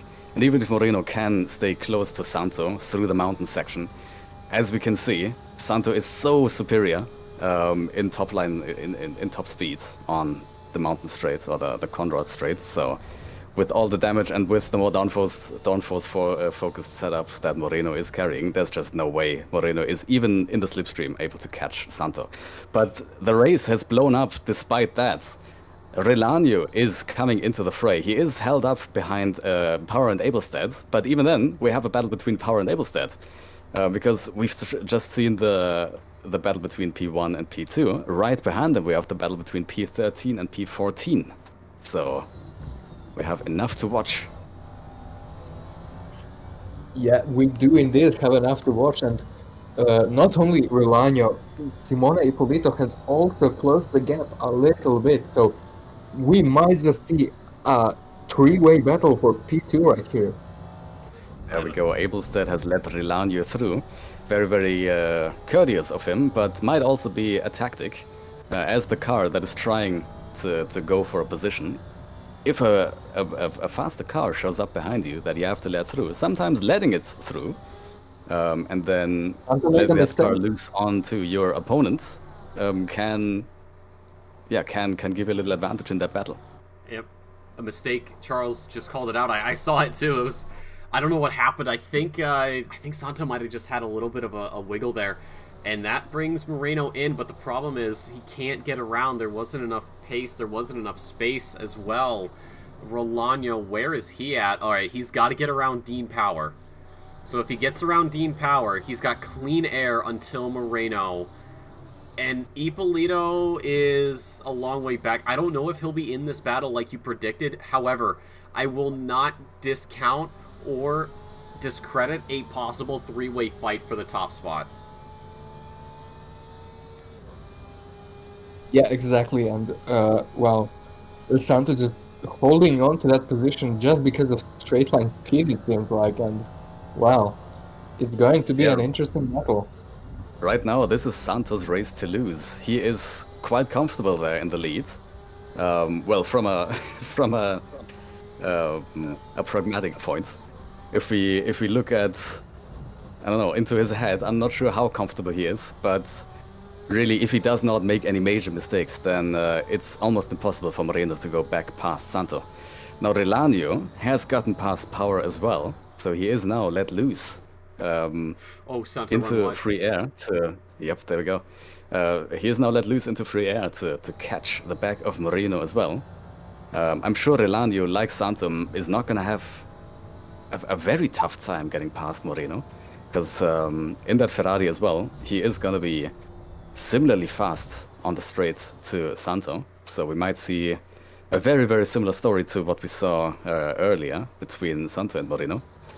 And then as soon as Relano is past Santo, I mean, it's time for a battle for the lead for sure.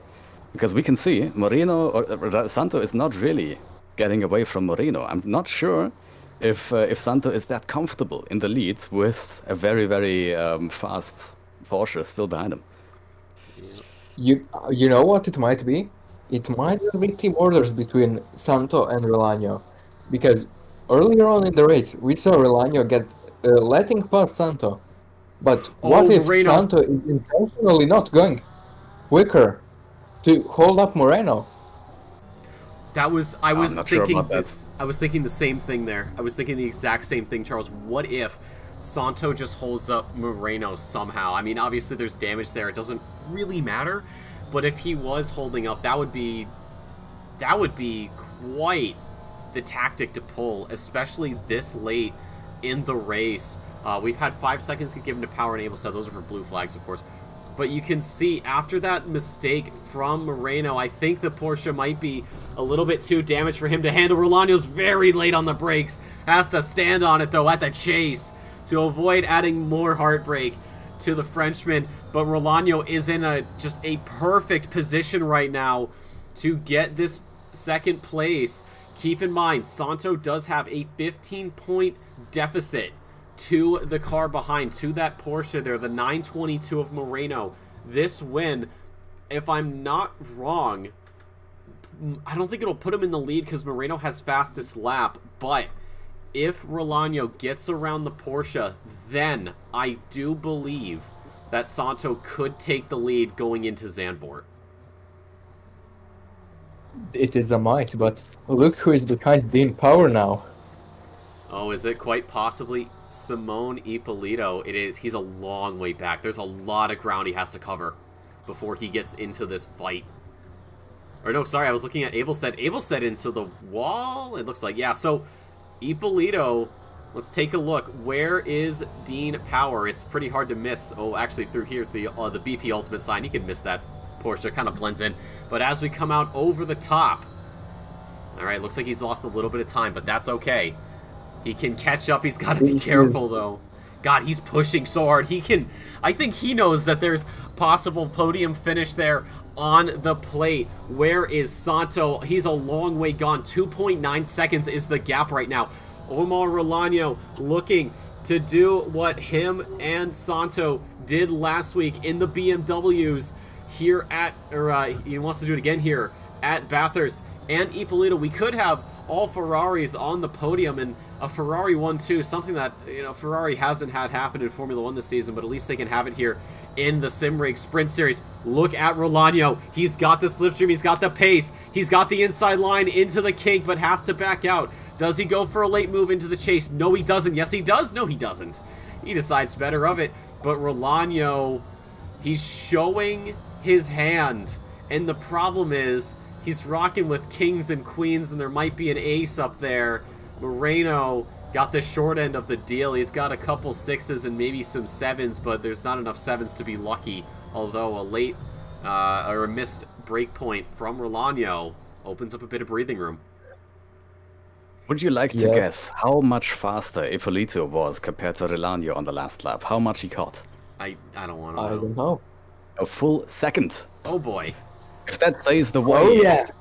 If that stays that way, it's gonna be 2 laps before Ippolito joins this battle for P2. And then the fight is really on. And you can see Moreno struggling.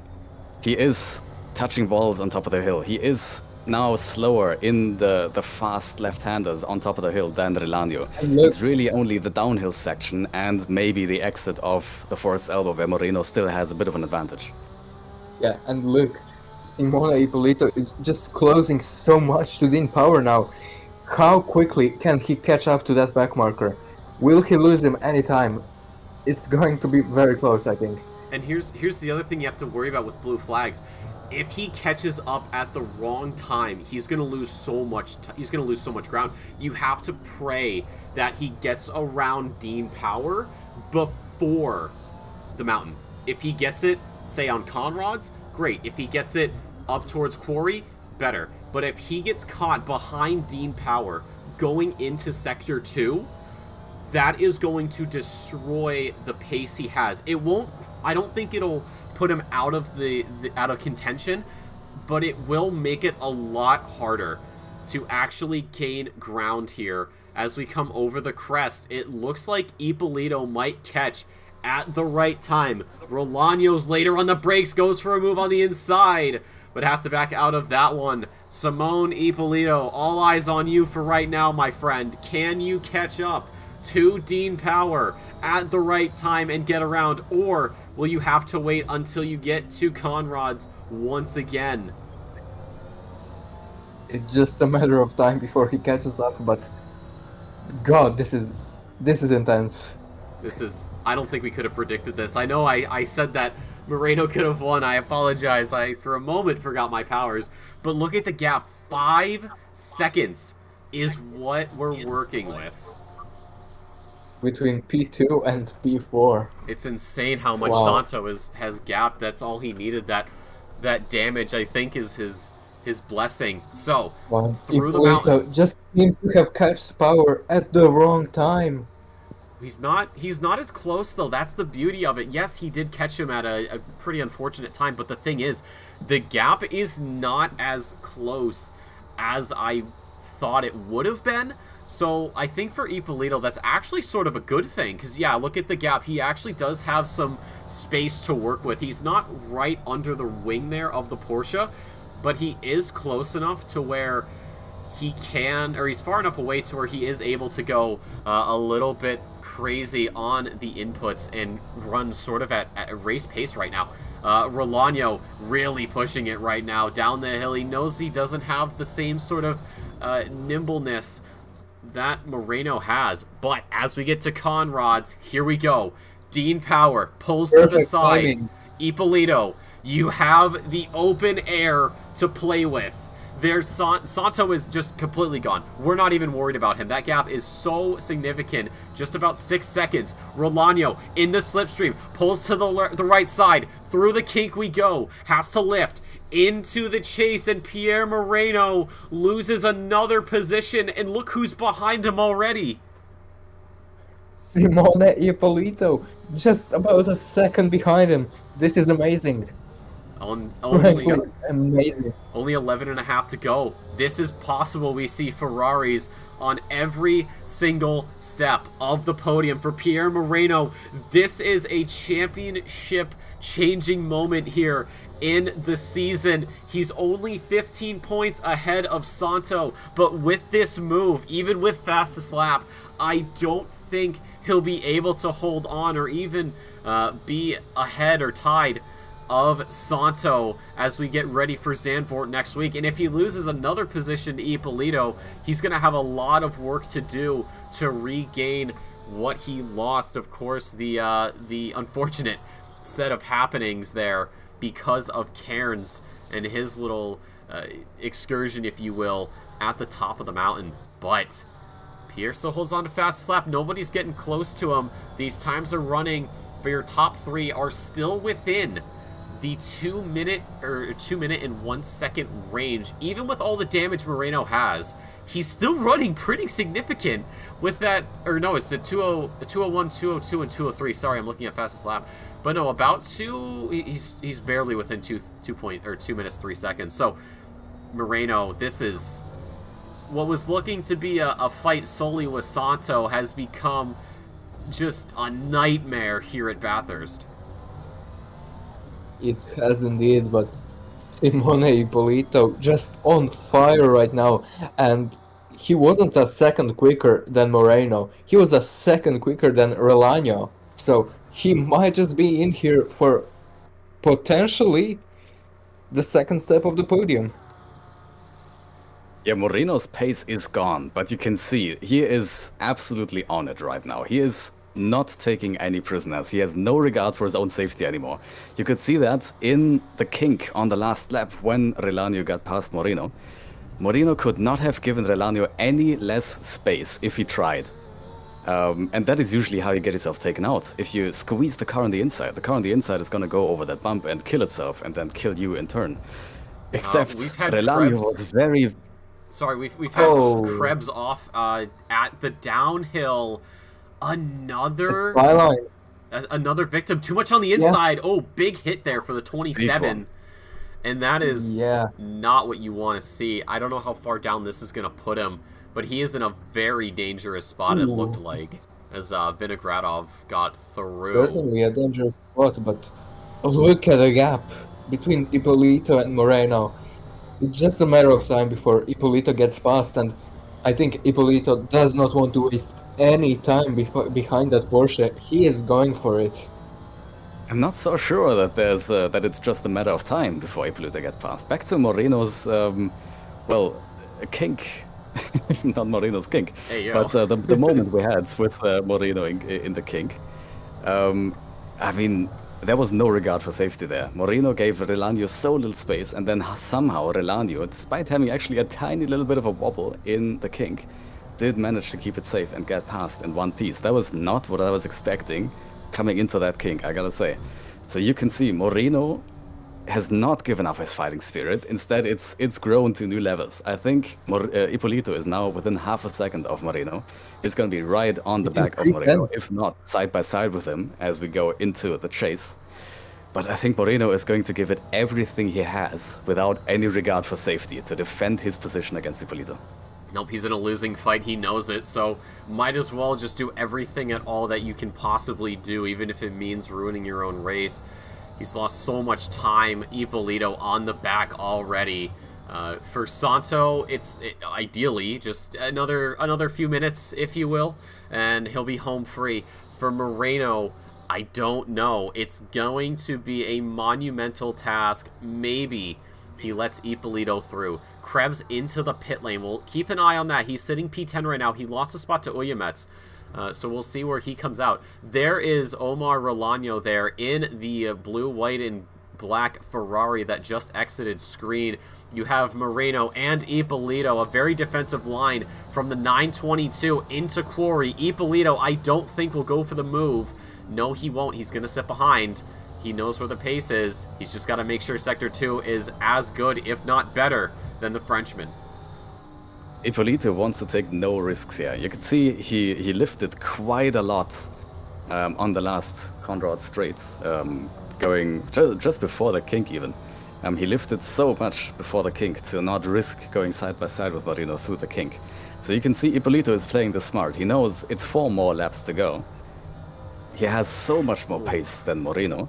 All he needs is to be within, let's say, 2-3 tenths at the exit of the forest elbow, and then he's going to be easily sailing past Moreno before we even get to the kink, and have to take no risk at all on the overtake. But I'm not sure if Moreno is going to allow that. Moreno is still on top of it, down the hill, and in the forest elbow.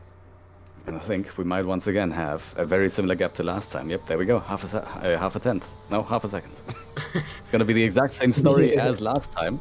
Ippolito is going to be on the back of Moreno just as we get to the kink. Now let's see if Ippolito plays it as safe as last time or if we get something different. I don't know. It's gonna be tricky.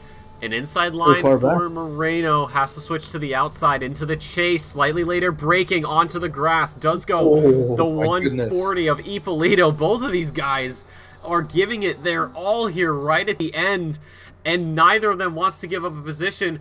If you're Rolano, that's great news because that's opening up the gap so you don't have to worry about being overtaken by Ippolito. We did talk about it. We said, hey, Ippolito could be fighting for P2 on the podium, but it is Moreno that is acting as the cork in the champagne bottle. And for right now, the positions stay where they are. The gap for Santo has opened up so much. And we head up Mountain Straight, and it is Simone Ippolito, a similar situation, deja vu. And look at the launch he gets up into turn 2 as he pulls out of the slipstream, but it's at the worst time. Yeah, there is absolutely no way, without the car on the inside making a mistake, to get past on the outside around Quarry. And Moreno knows that. That is why, even if it's still at the start of the mountain straight, Moreno immediately takes the inside line and defends his position going into the Quarry. Because that is not really the danger right now. The danger is 100% the Conrad Straits and the chase. Yep, as you said, and we have just about 3 or maybe 4 laps left in this race before it's all over, but Simone Ippolito is going to give it his all. I'm gonna bet on that. Yep, and Big slide from Ippolito through the downhill section, and now you can see he's not even within slipstream range of Moreno. So things are getting a bit tight for Ippolito. There's only going to be 2 more laps left after this. Yep, Santo should be starting the penultimate lap before we get that white flag out. The thing with Ippolito, though, is he does not have to suffer the same damage that Moreno has had. However, like you said, Simon, that slide has taken the wind out of his sails. Dean Power is keeping him company. So Ippolito is very much running out of time to get on the podium. Meanwhile, it's Krebs, who we talked about earlier. He has come out in position 15. He's dropped 6 spots since his accident. Of course, it is Christian Dorn, the fellow German, who has had an extremely unfortunate race. So it isn't looking to be anything too bad for Krebs. Just has to get to the end to secure 15th position. But once again, up Mountain Straight we go. It's the same line for Moreno. It's the same move for Ippolito as we head into Quarry. And once again, it doesn't work out. There isn't enough road. Ippolito, I wouldn't be surprised if he was getting a bit frustrated at this point. Absolutely. I mean, we saw it earlier. He had safety in mind when he lifted before the kink to not risk anything. Thinking he has enough time to make the move safely. Now he's starting to run out of time. He only has 2 more we have a opportunities. yellow flag. 305 of Terry Williams at the S's here, actually. That's very good. Ippolito on the grass! No! He spins out at the top of the hill. He barely misses Dean Power. He pushed, but he went over the edge. And for Pierre Moreno, that is exactly what he's looking for. And for Simone Ippolito, that might just be it. That might be it for the Italian. We just missed it. It looked like Moreno went a bit wide, but Ippolito went wider. Lucky to not hit the wall, to not collect the Porsche. For Pierre Moreno, that might be his saving grace. And Moreno is going to be celebrating that spin like it's a win. I'm sure Moreno is going to be able to do this final lap of the race without any pressure. Ippolito is going to do this final lap of the race without any pressure, but that's not what he was hoping to do. But there we go. I think. Look at the gap. Let's not curse things just yet. That's a huge gap. The Rolano as well. 1, 2, 3, 4, 5. Not much that's going to happen there without any big incidents. No, and we're on that final lap. So for Danny Santo, that should be it. Same with Rolano. For Pierre Moreno, you still got to get that Porsche around, my friend. I know she's stricken, she's limping, she's hurt, you want it to be over, but you just got to do it one more time. Enters Sector 2. Gentlemen, I don't think anybody could have predicted this. I couldn't have predicted that myself. That was heartbreaking for Simone and for myself, honestly. And even Moreno got caught up with Cairns, spun out, caught some damage. Thankfully, not enough to go into the pit lane. And, you know, Pierre did lose position 1 to Santo. Took forever for that move to actually happen, but it eventually did. And then Rolano, same sort of deal. Took a while to get around. And then Ippolito was on the tail end the whole time. And, well, we saw what happened. Time has expired. That's it. For Danny Santo, we'll ride on board. No way. Moreno has spun. Moreno has spun. Moreno. Oh, no. Force elbow. No, big incident. Big hits. 3 seconds to Ippolito. He still has the chance to come back and take this podium after all. Look at this. Oh, he taps the inside wall and the outside. Ooh. That's such a common mistake there at Forest Elbow. You just get a little bit too eager and you clip that inside wall. Is that it? Is that it? Moreno is not even reaching 6th gear anymore. There we go. Now shifting into 6th gear. I think this might be done. There's no way. There's no way. There's absolutely... In the meantime, Danny Santo wins this race. Moreno's off his line. There's nothing he can do. Simone Ippolito... What is going on? You can't write a story better than this. And it's Ferrari on the podium. Santo, Rolano, they do it again from last week. The 1-2 for the Spaniards. For Simone Ippolito, he was on the back of Moreno for the longest time. Spun out at Skyline and gets so lucky with Moreno just spinning. Oh my goodness. Collects the inside wall and then the outside wall. I thought there might have been a chance that maybe the Frenchman held on, but there was nothing he could have done at the chase. And that is the story, and oh my god, and Roombounce as well in the meantime picks up 5th, Sutter's in 6th, O'Brien somewhere in the world is 7th, Vinogradov is going to be in position number 8, the Russian has had an exciting race as well, Ulyamets heading down Conrad's right now, he'll be 9th, and Cairns, I don't know what title you want to give him. I'm sure for Mr. Moreno it might be a sort of unsatisfactory title, but he'll pick up position number 10. You almost wonder, will there be some post-race penalty applied? Not that it would really matter. Powers, Partez, Abelstead, Krebs, Dorn, and Williams. That is 11th through 16th.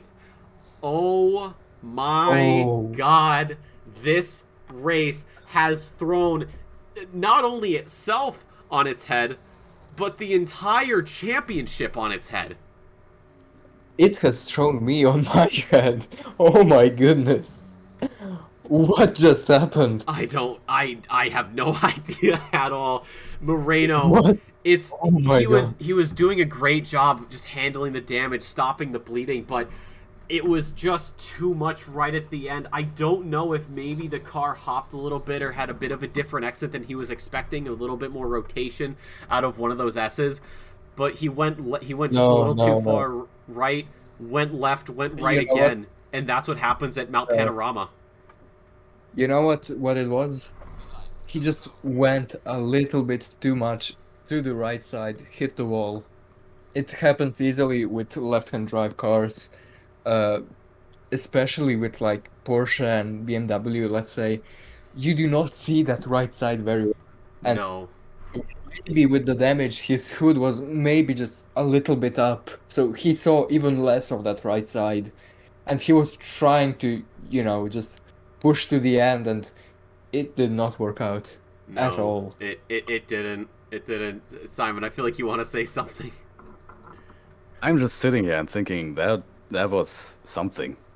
I had It was a whole something. little speech prepared for how Moreno first showed so much pace, and then he lost the lead through his own mistake, and then he still showed so much fighting spirit to stay on the podium.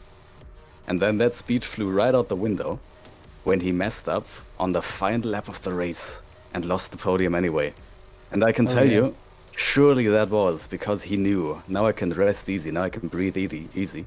They gave us 5 Yeah, seconds. he relaxed. I just have to He relaxed, carefully, right? slowly take it to the end. And as soon as you think that, as soon as you change the way you drive to be careful, that is when the inconsistencies and the tiny mistakes hit. And there we go. That is Yeah. how the race ended for Moreno.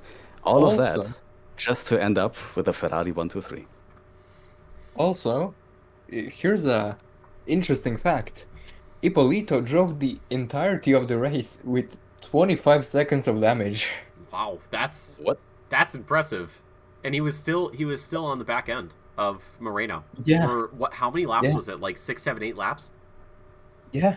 That was, oh my god. I don't think anybody could have predicted that. But, ladies and gentlemen, as always here at the end, it's time to look at the final results. So overall, it's Santo, Rolano, and Ippolito. Ferrari 1, 2, 3 for the 1 and 2 place drivers. The 2 Spaniards. It is a repeat from last week, and that will absolutely give Santo the lead here in the championship as we head into the penultimate round in the Netherlands at Zandvoort. However, in the Pro-Am category, it's Sutter ahead of Oyemets and Cairns. You have Power and Partes as well, along with Abel Stead. They'll round out those 6 positions. In the amateur class, it's Krebs ahead of Williams. Shop, we did have a retirement from him, and Brun as well. So that's your 1, 2, 3, 4 for the amateur class. And then for the unrated, of course, it's Dorn. But Dorn, if we look here, did end up 15th. So oh my god, you couldn't have written an ending more unexpected than that. Absolutely was not. I insane. think I'm out of things to say. That race has already taken everything away. I mean, we were all looking forward to Bathurst. I'm sure all the 3 of us were looking forward to this race the most out of all races in the season. And it seemed like it was going to be a really, really good race early on. And then it seemed like it was going to be an even better race as we got into the second half. And we had the fight for the lead and then the fight for P2 and everything. And then we end the race with, I don't know, something entirely different. All right, Charles, you got any closing thoughts before we head out? Not really.